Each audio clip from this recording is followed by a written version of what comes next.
Hello everyone. Let's look at the anti-gun movement and fear of guns from a military point of view. Um, so I served U.S. Army. I've got lots of experience as a scientist and engineer, and so I like to, I guess, approach things from a variety of different angles. I'm hoping by the end of this video not only to scare the crap out of you well beyond firearms, in a way where you look at your fear of firearms and any desire for doing anything against guns as being irrational, um, and being I guess misplaced energies but I'd also like to show that firearms are actually a pretty awesome thing, awesome for goodness, for um, I should say justice, um, righteousness. Basically, this by the end of this video, I want to show that firearms are the best thing uh, to stop crime, to stop bad guys, and along the way recognize the limitations and the problems are not really about the firearms, but the lack of firearms. So anyhow, but the most important part is to let's try to place in perspective the fear of firearms. Now, obviously, they're pretty scary. Interestingly enough, they're one of the first weapons that a bad guy goes to. Interestingly enough, the terrorists, if you notice, they wave around their firearms, right? It makes them feel macho. It makes them feel. Now, feeling is entirely different from threat. Is entirely different from. I mean, if we ask ourselves, if we're going to go after evil, or if we're going to really try to protect good, we need to go after the most effective areas. We don't need to spend our time after silly stuff. And I'm going to show you that this is silly stuff, to try to stop firearms. Not because it's impossible, but because it's just it doesn't do what you want. There's nothing you could. I mean, a lot of people think they're pretty smart and they can figure it out how to stop bad guys from getting firearms. But in the end, you're going to see that not only is it foolish to go after firearms, but there are much more effective ways to stop bad guys than going after weapons in general. But I'm going to show you that there's stuff that's way more scary than firearms, way more scary. And when I look at some of the acts committed, like in Orlando with firearms terrorizing people, that's just needless to say. If I had done it, if I was interested in taking out the club in Orlando, if I hated gays and that's what that guy was after, is just killing gays, I tell you what, I would have been 100% effective, and no one would have caught me. And I wouldn't have used firearms. It's stupid. All right, so let's just look at some of the traditional methods that people use when they're going after destruction and violence. This is evil. Evil doesn't care necessarily about who's right and who's wrong. They just want to hurt. I mean, that's the whole point of evil. And goodness, us good people, we don't like to see hurting and suffering and fear. Okay, got that. So one of I guess the first thing to note is that no matter where in the world you go, you will never get away from sticks. They're everywhere. And sticks are one of the best combat weapons. This is to show it's not the most fearsome combat weapon, but they're certainly silent, relatively silent. When they strike, they can be very effective, especially if they go for a headshot. And above all else, you cannot outlaw trees. The government simply cannot stop you from having a stick. They're very easy to make, very cheap, fairly effective. I'm going to get to some of the scary stuff in a bit, but right now I'm showing you things that, I mean, if you want to stop bad guys from getting weapons and lethal, effective, silent weapons, you're not going to be able to. It's just impossible. Of course, you can't stop. Let me just show you some more. You want to go ninja style, right? I mean, what is it to hook two pieces of stick to some kind of a cord, right? And anybody that learns trains how to use sticks can be very effective with these things. You can't outlaw nunchucks. There's no way. I mean, yes, it's against the law. In America, you do have to have a license to own nunchucks, but there's no way that law can be enforced. Um, I mean, you can hide them really easy. You can disassemble them pretty easily, so they don't even look like nunchucks until you need them. So I mean, it's just stupid. Lots of stupidness there. Okay, but let's go to obviously in the prisons. I mean, in our own prison systems, inside a prison, you cannot stop people from getting a hold of knives, cutting surfaces. I mean, it's pretty effective too. I mean, this is close range. It's quiet. It's effective, and you don't know your enemy until boom, they got you. Um, so both of these are pretty dangerous, but the main point of these two, sticks and knives, is that it is impossible. It is literally beyond the power of government to stop any person from fashioning a knife or a stick. Um, and to be honest, even though you see these metallic blades, it doesn't have to be metal. It doesn't have to set up it doesn't have to make a metal detector go off. To be honest, it doesn't even have to be in the shape. I mean, these are traditional blade shapes, but to be honest, it can be in any shape you want it to be. I've thought about TSA and their security screening mechanisms, and realized that it would not be difficult at all to get either sticks or knives through in a way where it wouldn't appear threatening at all. It wouldn't even appear to be a stick or a knife. I mean, a sharp surface. There's no security machine or mechanism to, I guess, set off an alert saying, "Ooh, you have a sharp object." There's no sharpness test in these X-rays, the X-ray scanning machines. So anyhow, but if you want to make it easy for the TSA, yeah, just fashion your blade in some sort of curved, straight way, like this, and make it obvious that it's a knife. Anyhow, but the main point is these aren't really even super scary. In a world without guns, sticks and knives, pretty effective, impossible to stop, but there's this really cool thing called explosives. And that's still not the scariest thing. And that should scare the crap out of you.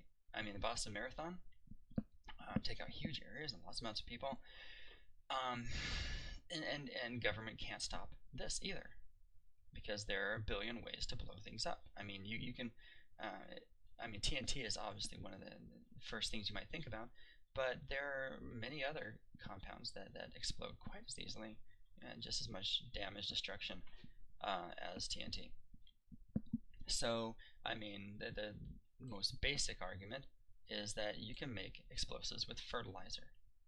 You get a hold of, well, I mean, some of the most basic elements of fertilizer, and fertilizer cannot, I mean, our crops need them. I mean, what are you going to do? Say only farmers can buy fertilizer? You can't have any gardens in the back of it? No.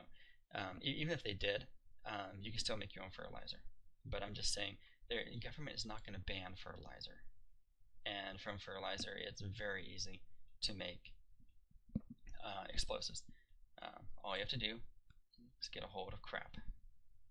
I mean, that's literally what fertilizer is made of, is crap. Get a hold of some buffalo chips, and you just have to know. I mean, it's not that complicated, the process to go from here to an explosive. So, yeah, bombs are pretty scary. I'll give you that, but government can't control it. And we're already getting, I think really scary, but it gets way scarier than this. Next up, let's look at poison. Poisons are really super easy, and this is sort of starting to get scary. I mean, we're getting there. Poisons can take many shapes and forms. To be honest, while TSA does do some scanning of, is there any liquid that you're bringing on board, you can create a liquid out of gas. I mean, out of solids. Bring in something as solid, change it to a liquid later. Bring in a small amount of liquid. It doesn't take much. This stuff right here, you don't have machines that scan for. I mean, because really the list is infinite on the things that can kill you. Even water can kill you, right? But no, I'm talking about, and that's in massive amounts. But I'm talking about uh, chlorine can kill you. Chlorine is a poisonous gas. Um, so, um, death by poison. Now we're starting to get into the scary things because you can't detect it. You can't stop it from. I mean, if somebody knows how to make, if anybody knows anything that's poisonous, um, then they could use it against you. Anything that's used in the household to kill insects, those are poisons. They kill people just as well as insects. Um, now, um, to be honest, the insect poisons is just the beginning. There's rat poisons.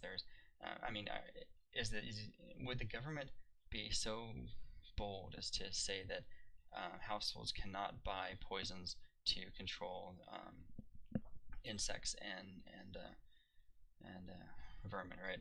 I don't see that happening. But even if they did, as I'm saying, government cannot stop a person from making poison if they know a little bit about what's not healthy for people.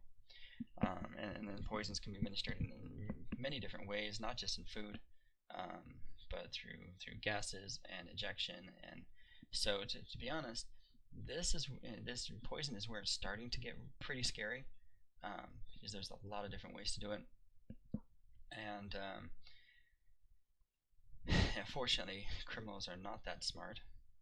So they're I mean, uh, they just don't go to college. They don't read up on all this kind of stuff. There are a few that start to get into bomb making, and those are some of the more intelligent of them. Um, but they'd rather wave around their guns, make everyone feel scared. Ooh, I'm so macho, beat my chest. That's so stupid, really. But yeah, poisons we're starting to get into. It it goes even further though. Now let's look at um, bacteria. So we talked about how poisons can be made by the average person with minimal budget. Um, really, I'm not going into a whole lot of details on poison except to say that pretty much anything will poison a person. And people as a biological unit, as living beings, are fairly fragile. Um, most things are when it comes to compounds. Um, but when it comes to biology, when it comes to bacteria or biowarfare, this is where things start to get really nasty. And we're not just talking bacteria, there are also viruses. Um, but I'm not going to go into viruses so much just because it takes a lot more knowledge for that. It's probably not accessible to the common average person. But bacteria, um, here's some cool things about bacteria. You can take, I guess, any bacteria in your hand, and in the course of a couple of hours, maybe let's just say a day, give you plenty of time, you can evolve what we call superbacteria, which are bacteria that are resistant to certain harsh elements. Resistant to harsh elements means they become dangerous. You might be familiar when we talk about um, bacteria resistant to, say, the common antibacterial um, compounds that we use, like in household hand soap and so forth. Um, but the problem gets to be when somebody has a bacterial infection and it becomes out of control. They have to go to the hospital, and the hospital's antibiotics don't work. That gets to be a problem. Um, Once the hospitals are ineffective against an infection, a bacterial problem, then the person's life starts to get on the line.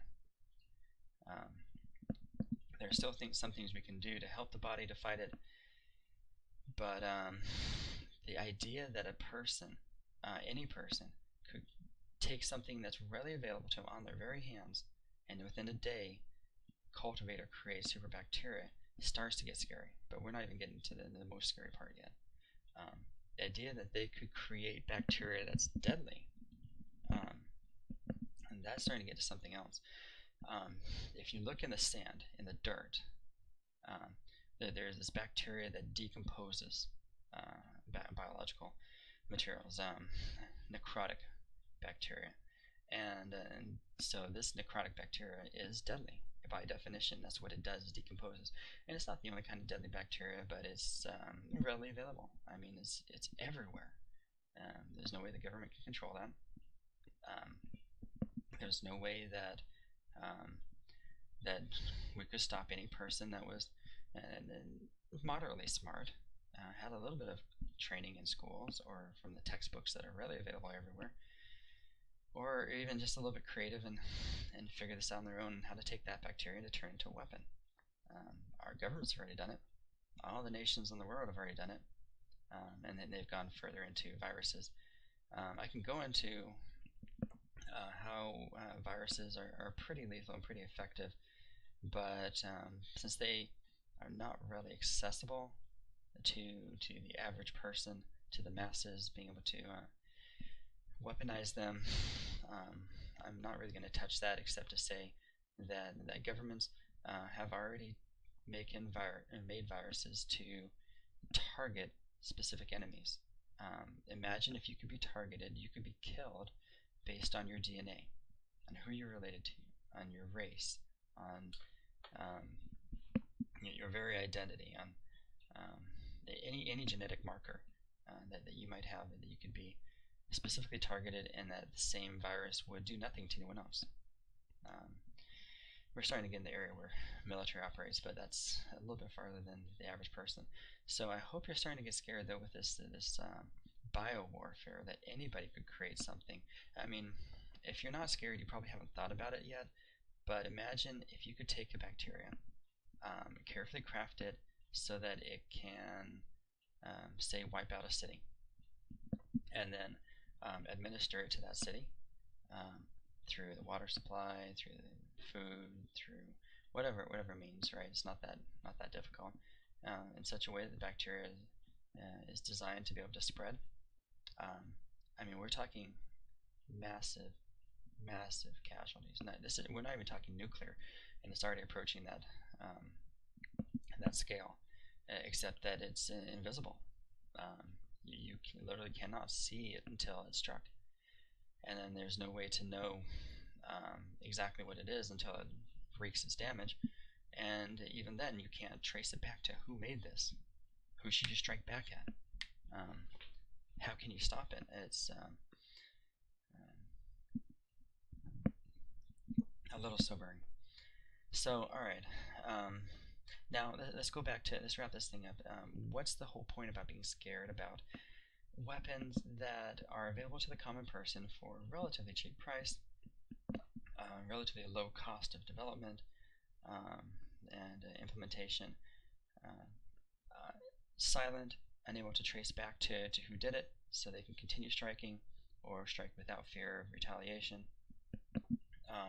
Well, what's the whole point of getting this fear? Okay, so maybe by now you might say, alright, so firearms, a little scary, because in the hands of one person, maybe he can take out everyone in his line of sight, which may be a dozen, maybe a couple dozen people if he's in a crowded nightclub, maybe more, all the way up to this bacterial weaponry that and poisons that can take out entire cities or nations or more. Obviously much bigger threats. So what's the point of all this fear? And the point is, in the first place, to say weapons already exist. They're already out there and far beyond firearms. So if you think about it, if you see a little kid holding a pebble, raised and ready to throw at you, and you see a grown man to his left and to his right, both holding boulders, getting ready to toss them at you, what should you spend your time on, your efforts? And keep in mind, you only have a finite amount of time and efforts. What should you spend on, the kid with the pebble, or the two guys beside him with boulders, all raising them at you? But I guess if you think that you have infinite time and efforts that you can combat both of these, first realize that you aren't. If we look throughout the history, even to this day, no one is pushing any kind of an anti-bacteria, anti-poison, anti-bombs, anti-knife, anti-stick agenda, but they are pushing very strongly an anti-gun agenda. Okay, so that's in the first place, and then the biggest thing about guns, they are pretty loud. If I fire a shot, say here in my suburban area, people are going to hear it. Um, they'll be calling into the police within seconds. I literally cannot linger for very long. Any plans I might have had of doing damage get cut short, right? Either that or I stay to the death, right? So I either run, or maybe I get a couple dozen people. I run and maybe I only get a couple, right? A few, and then I'm trying to avoid being caught. That's trivial compared to what some of these weapons do. If you can be silent, then yeah, there's nothing to stop you, and you can achieve any desires, any destructive desires you want.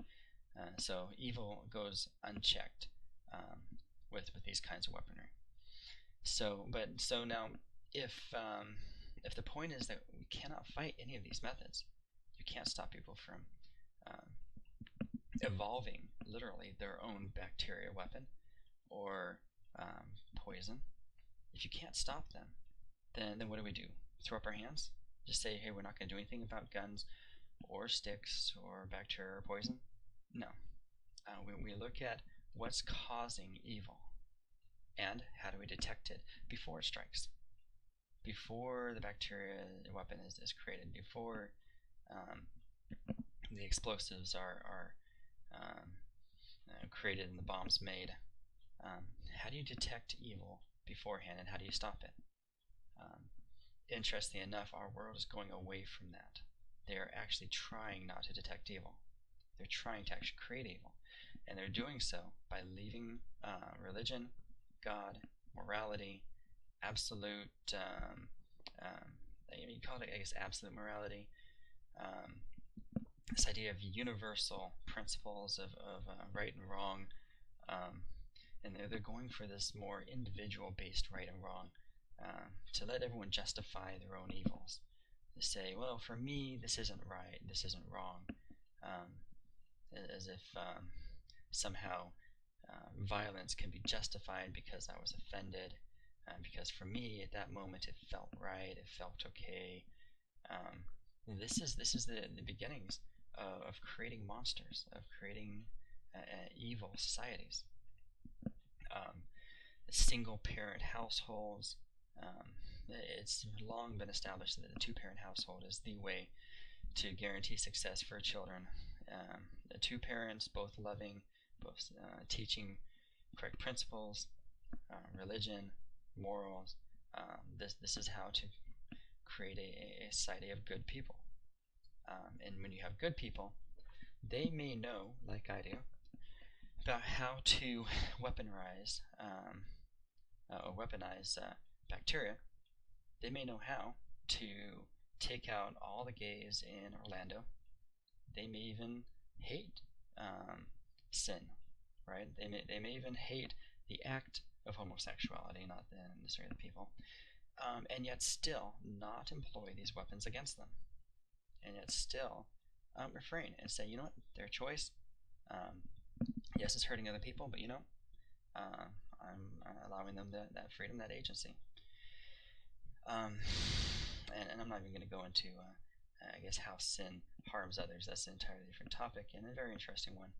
But the point is that they can, on a fundamental level, disagree with, and even maybe I wouldn't encourage this, advocate this, but the guy who attacked the Orlando gay club hated gays.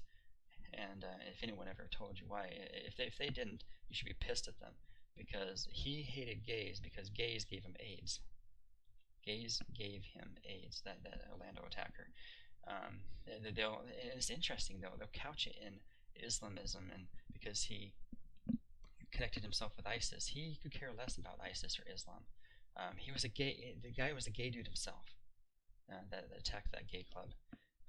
He was not in harmony in the slightest with ISIS and his teachings, or Islam and his teachings. As everyone knows, homosexuality is not in keeping with Islam. This had nothing to do with ISIS. This had everything to do with revenge and hatred towards all gays, because a few gays used him, abused him, and gave him AIDS. That was the ultimate tipping point, is they gave him AIDS. And he was pissed about it. I mean, they basically killed him. Any person that gives another person AIDS is basically a murderer, and should be treated as such, but aren't. And I'll say this is injustice right here. They are not treated. The passing of a lethal disease like AIDS, that's murder. It's just sad the courts won't, they don't rule that way. At least I haven't seen any evidence of that. They certainly, there's no evidence that they came down on any of the guys that gave that Orlando mass murderer AIDS. So there is no justice, guys.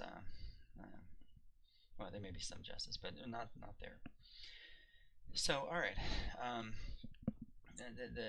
I guess the takeaway from this video, look, weapons exist. You can't stop them.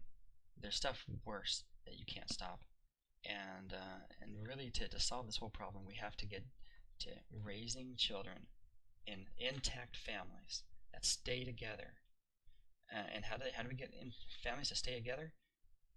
Religion, morality, social skills, teaching people to love each other, to understand each other, to be good with each other.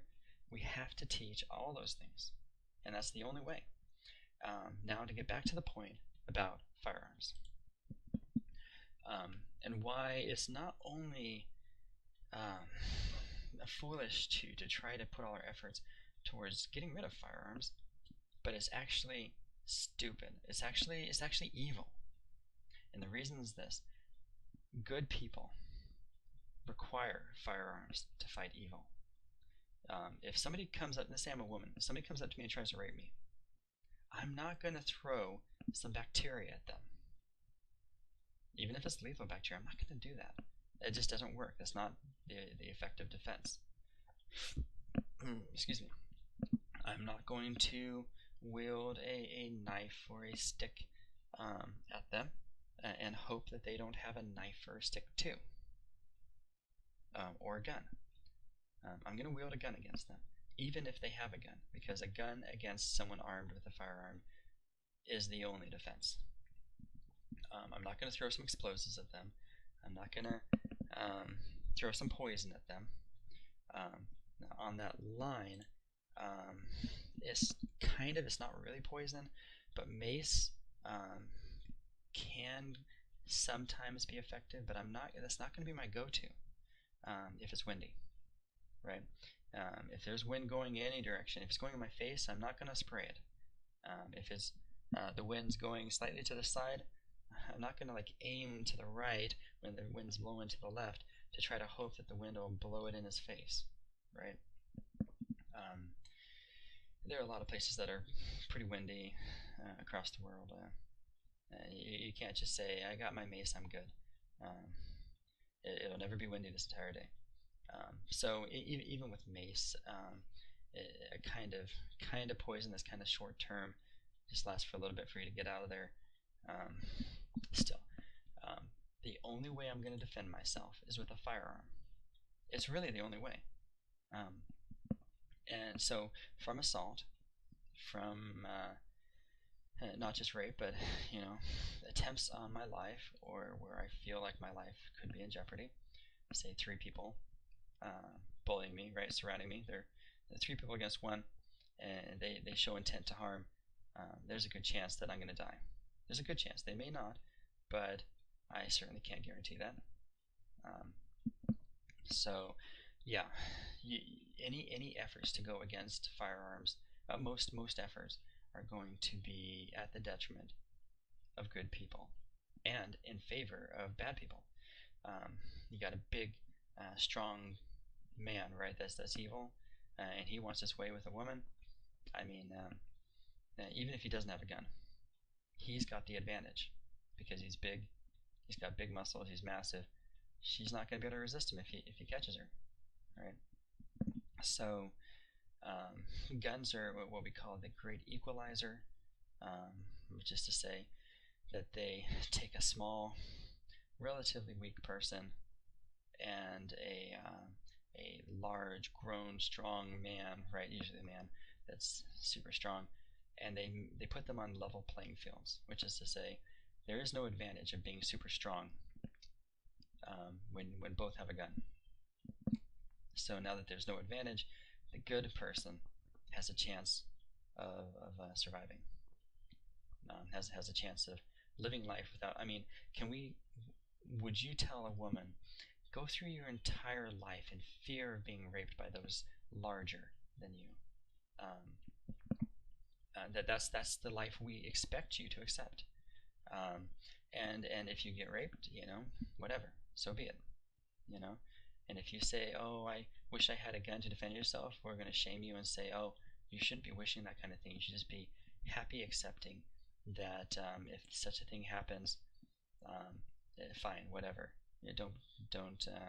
And even if we go so far as to say, complain all you want. Complain to the end of the moon, right? You should be totally shocked and ashamed and feeling miserable for the rest of your life because you were raped. But we're not going to give you guns. By saying we're not going to give you guns is basically saying we don't care about you. We don't care that you're raped because we don't want you to prevent yourself in the future from being raped. We want you to live with this, and if we encourage you to speak out about it and say this is awful, then we're just encouraging you to wallow in this misery and do nothing about it. What are you going to do? Maybe catch the guy and put him in prison, if you can catch him. That that's just a stupid way of living. If you're lucky enough to catch the rapist, if you're lucky enough, I mean, just hope that she happens to know that person, knows where he lives, knows what he looks like, will remember, will be able to see in a lineup and recognize it and have to relive that entire experience as she's trying to remember that face. I mean, who would put women through that kind of torture and misery? Guns are a whole lot simpler. The big strong guy that wants his way with the woman says, you know what? Odds are 80-90% she's probably carrying a firearm. I'm not going to try this. I mean, that's what I prefer. It's just, hey, the bad guys fear the good guys so much that they don't even try their badness. So anyhow, guns are a pretty awesome thing. They're the only way to equalize the strong and the weak. They're the only response to deadly assault or assault that causes a person to fear for their lives or serious bodily injury. They're the only thing that makes sense.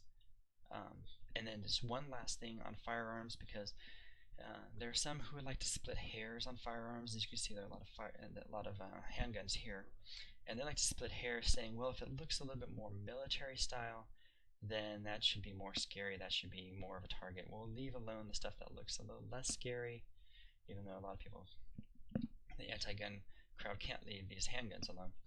And we'll go after what we call assault rifles. I just want to give a perspective on handguns so you understand their purpose. And so you realize going after a weapon system just because it looks more scary is kind of stupid. Handguns are designed for basically self-defense within small confines, inside a house, a building, near a building.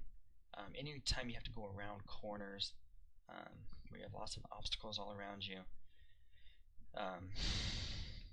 that's really where a handgun excels. They lose their accuracy after some distance. They're usually considered to be short distance firearms. Is it? So I mean, when you think about like rape and assault, usually those are fairly short distance things. Shotguns are really considered not necessarily short, distance weapons, but more for very, very small and fast moving animals, particularly through the air, like with birds. Um, so, I mean, if anything, shotguns are the only weapon considered primarily for hunting, just because you're not going to have a super small person flying through the air, right? That you have to worry about engaging. Um, so, yeah, shotguns really aren't preferred for fighting within a building. So if I have somebody invading my house, I'm not going to pull a shotgun. That's not me. It's not the preferred weapon system. I have a good aim. I know how to, I guess, deal with fear, and I can place the bullets where I need to. I don't have to worry about this spray and hope type thing. And actually, the cool thing is, because I can, with a handgun, I can hit a very small area pretty accurately. I don't have to worry if I've got a child in the same room as an invader in my home.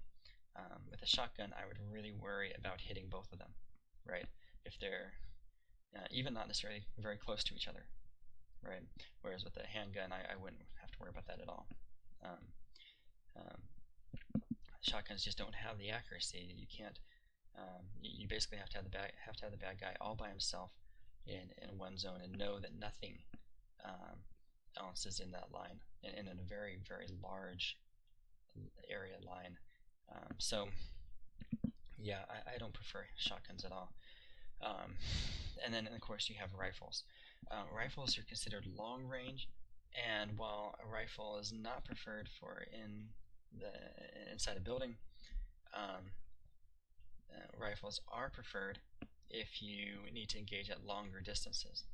So if I had somebody with a firearm engaging me across a parking lot, to be honest, a handgun would not be my preferred method of engaging them. So yes, I could fire back with a handgun, but my accuracy wouldn't be that good across assuming a fairly large parking lot. If somebody's going to shoot at me, what can I do? Hide behind something, hopefully, and wait for the police to come and hope that person that's shooting at me doesn't advance?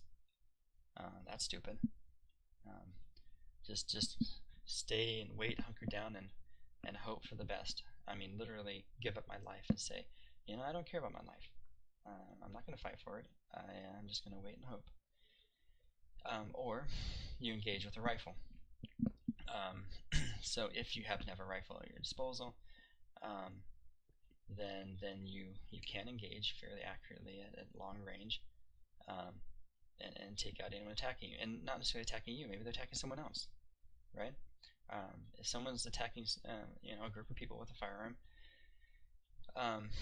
are you going to come in close so you can engage with a handgun? That's stupid. Absolutely. I mean, if you have to, maybe you do what you need to if he's not facing you, and you're very, very certain that he's not going to turn on and face you. But if you got a rifle, then that makes sense. It's the preferred weapons platform, as we call it. So yes, rifles make sense. No, there's really no such difference between an assault style rifle and a regular rifle. A rifle's a rifle. There are some differences in the way they're made, but overall, they're designed to engage at long distances. Is the point. Long distances in the open. So it doesn't make sense to say, oh, let's do legislation against rifles only. To be honest, if there is a situation where not just a situation, if you can guarantee for all of us that there will never ever be an armed criminal engaging in the open at distance from yourself, if you can guarantee that, then I say, all right, maybe you got a point. There's no need for that weapon system in the hands of civilians. That if you can guarantee that will never happen, it's impossible. Then civilians will never ever have a need for it. But that's just impossible. There's no way to say that, and it would be stupid actually, because that happens. Actually, it does happen. So anyhow, yeah. Again, weapons in the hands of good people makes sense. You raise them right, and good families, the mother and a father, and religion and morality. And I mean proper religion, not stupid religions that teach to go on crusades and bloody and all that. No, I'm talking about, good God-fearing religions that believe in thou shalt not murder and stuff. Then you're not gonna have to worry about this gun thing. The things that you really have to worry about, and these are just the beginning. It's not to say this is all-encompassing, that there aren't other weapons easily available and cheaply available to the average person. Like literally the average person. Anyone can go out to the store and buy fertilizer or raid. Anyone can. So is this to say, if you really care about guns, and the damage that evil people can do with guns, I'd ask you to focus your efforts on things that are much more dangerous, like poisons and bacteria, and it gets worse than that. But this is part of the military triage: NBC, nuclear, biological, chemical. That's the nasty stuff. You join the army, you go to that unit, you're super hardcore. It makes soldiers faint of heart to think about service in that area. So yeah, go after here. And to be honest, which I think you'll realize, is that there really is no way to stop people from weaponizing these things to their own purposes. And really what you need to go after are the hearts and minds of the people, and detecting. And really the biggest takeaway is, if you want to do anti-gun legislation, really turn your heart to detecting evil people.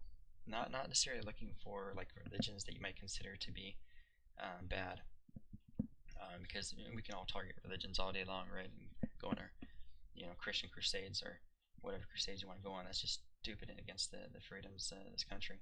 But I'm talking about psychological problems, finding people who very clearly have, shall we say, a desire, not just a lack of aversion to violence, destruction, and death, but actually a desire to engage in such things. That's what you really need to detect. You find the people that are at their core, at their heart, if they had access to these weapons, evil, you find them, and then you rehabilitate them. You figure out what's wrong with them, what their problems are, and how to meet their needs, and how to make sure that they're not on the streets until they're good again. Now, I guess the last thought, and this may, I hope I'm driving a lot of controversy, because I've said a lot of things so far, from the gay agenda to the anti-gun agenda. I'm going to do some more really controversial stuff here to look at the heart of evil. Okay, we're going to go into the abortion agenda, and I hope you see where I'm coming here. Anybody that embraces the idea of killing innocent young lives for their own irresponsibility is the definition of evil. I'm talking about those who support abortion. Now, there's some people that support abortion that they don't really know what they're supporting. They're just like, yeah, just live and let live. I can't see anything wrong with it. If it's in the first trimester, yeah, I can kind of be okay with it. Not necessarily talking about those people, even though they do have some problems subconsciously with the willingness to silence an entire group of people as non-people.